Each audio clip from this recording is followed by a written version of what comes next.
Recently, I developed a constraint-aware system of my own to map the evolution of influenza virus type S5N1. Using this system, I constructed 66,000 genomes of influenza virus in silico. Well, I have mapped it where it's going. It's definitely evolving much faster than anticipated.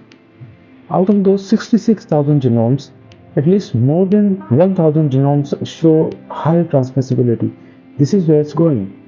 For transparency and scientific scrutiny, I have put all of my files in open repositories for anyone to further analyze or even build upon my work. Now here's the link to all of the files of the analysis. My name is Sahil Bhatti and I do genomic surveillance at a global scale.